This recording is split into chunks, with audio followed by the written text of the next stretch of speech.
Hi and welcome to another V's Cards video. My name is Veronika Čuić and I'm an Independent Stampin Up demonstrator in Australia. In this video we're going to make this cute pansy card and it's inspired by Roslyn Blinn. Thank you Roslyn for your inspiration, and here are some techniques we will be covering for the video. Pre-cut my card base and I've used a different label for the sentiment. I've used Label Me Fancy Punch.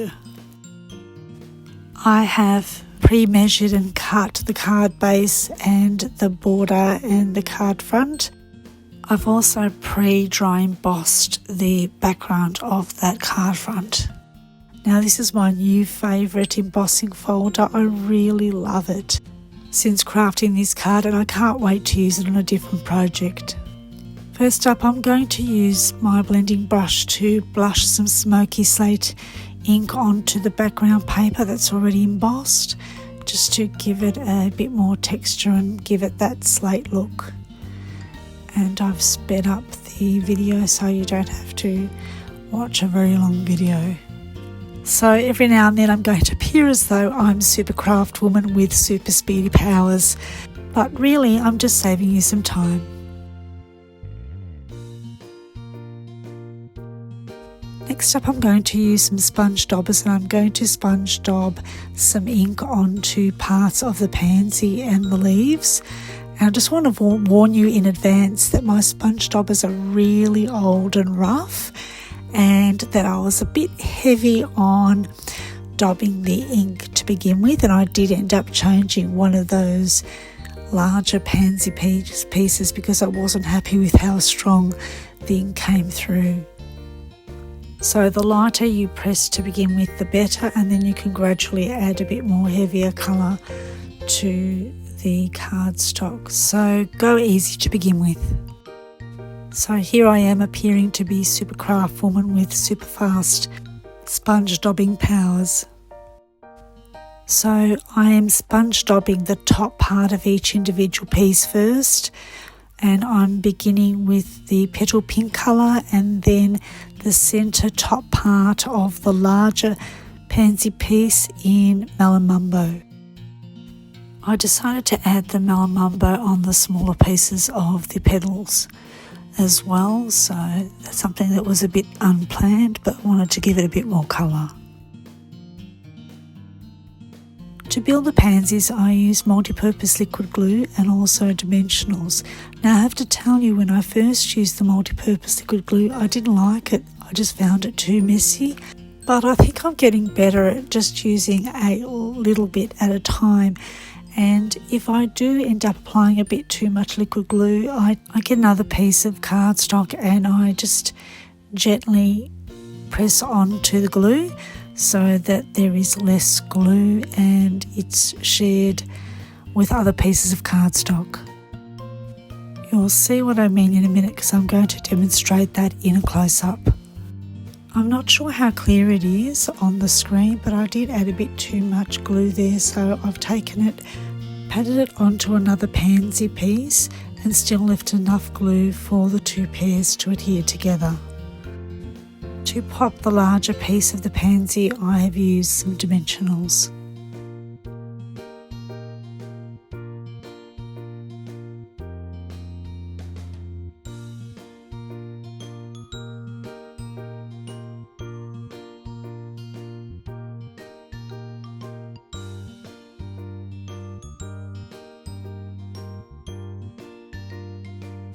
To add a bit more depth to the leaves, I am sponge daubing tone on tone using soft seafoam ink on soft seafoam cardstock. Tone on tone is much more forgiving than inking up on a white cardstock. Some of the dies in the pansy die set actually have the embossing as well as the cutting feature, so when you're inking up a die cut it actually picks up on the dimension and it becomes more defined. You'll notice later that I've inked up and I've die cut more pieces than I ended up using in the card. I actually forgot to use some of those pieces, or I decided not to layer on the second layer of the leaf.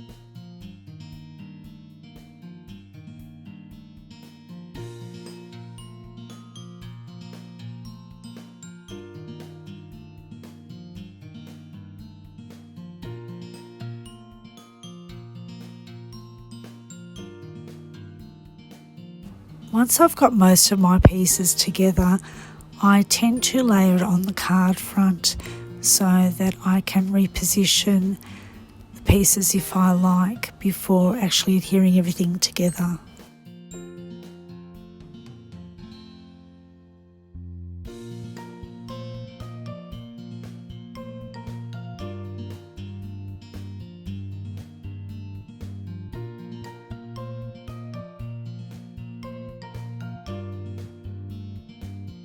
Is the ribbon and the twine that I used for this card.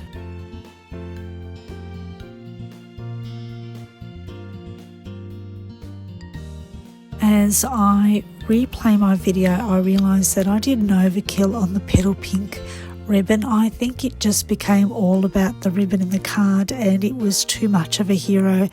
So later on, after I finished my video, and it's not going to be shown in the video, I had removed the ribbon and made it a lot smaller in size and then reattached it to the card. But I am much happier with the result. So a little bit of card surgery can make a huge difference.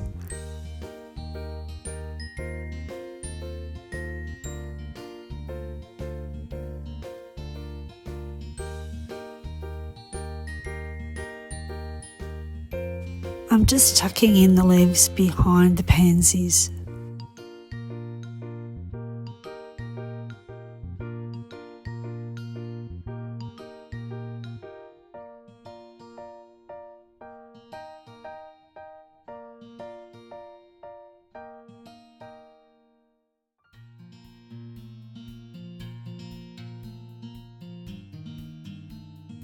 And now I'm going to show you a thrifty way of saving some twine. So rather than winding it around twice, I am cutting two smaller pieces, obviously a bit longer than the width of the card, and attaching them to the back of the card with some mini glue dots.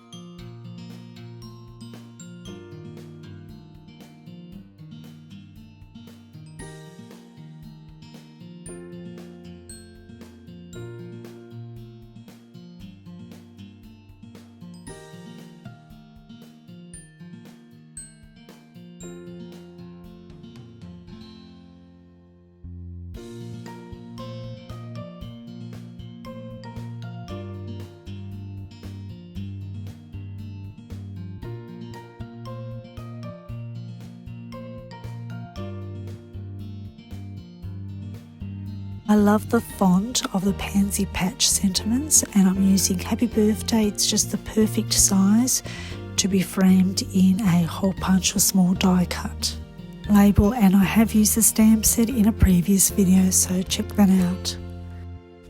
And here are some other tools and products that I've used for this video.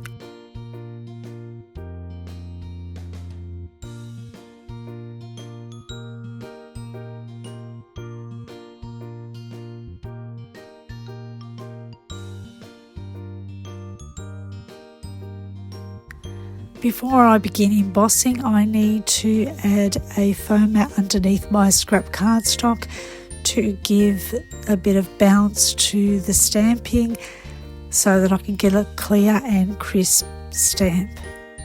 I aim to make more than one tag in case the one and only one doesn't work. I have some backups, and then even if they all are well embossed, I will have some spare tags for the future.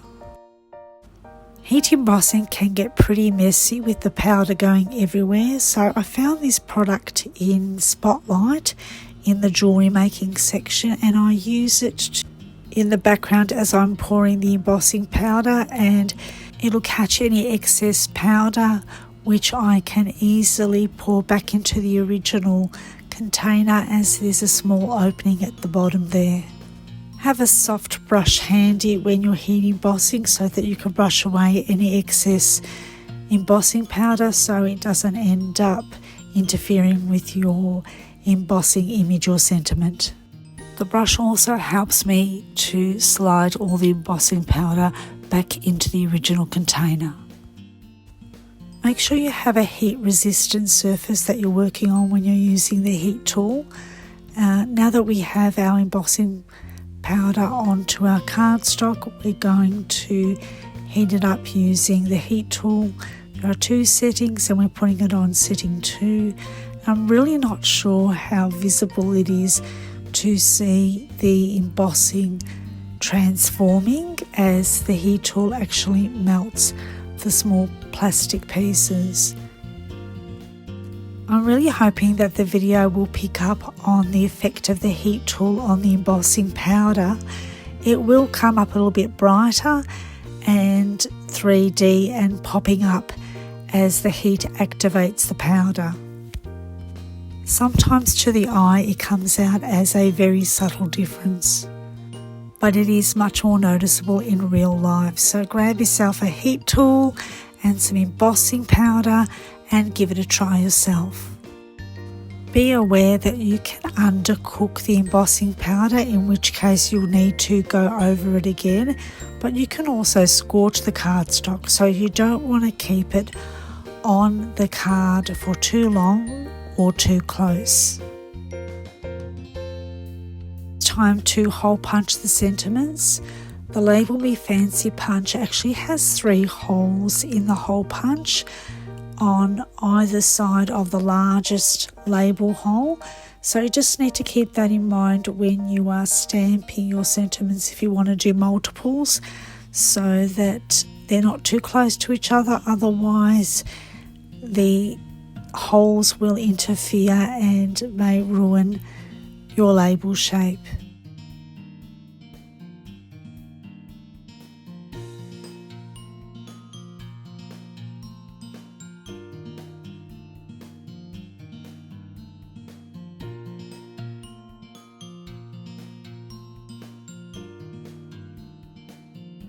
And I wanted to point this out with you with my error for this project. As you can see, that top hole was too close to the sentiment, so I won't be able to create that tag punch with the last one.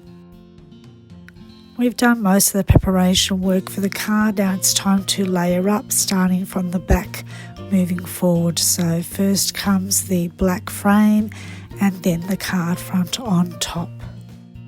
When I use liquid adhesive to adhere to large pieces of cardstock, I like to give it a light press by sliding my fingers over the top card, just so that it spreads the adhesive a little and so there's less air in between the 2 cards. I'm using my Take Your Pick tool to peel off the tear and tape which I've put previously at the back of the card front. And I must say, for me, it is a crafter's must-have tool because I'm finding many uses for it. Check it out, it does come with some extra pieces as well.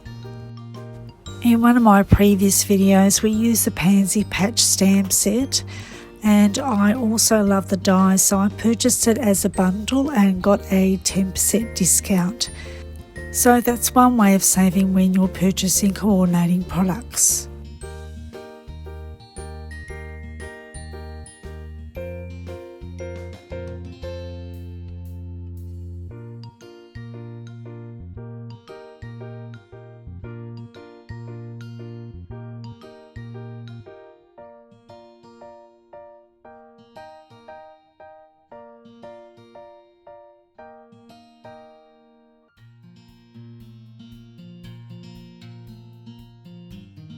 I'm going to lift this sentiment with some mini dimensionals.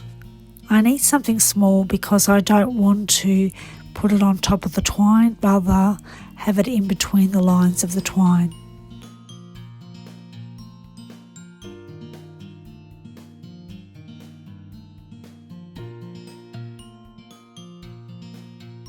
Here's a comparison of my original card on the right and the one I created with you today on the left. Products can be purchased in the Stampin' Up website. If you're in Australia, you can use me as your Stampin' Up demonstrator. Thanks so much for your business. Well, that just about wraps up another These Cards video. Thanks so much for watching. If you like it, please take a second to like the video. And if you're not yet a subscriber, I'd love you to join me. Please subscribe and click on the bell icon so that you don't miss out on any notifications of new videos.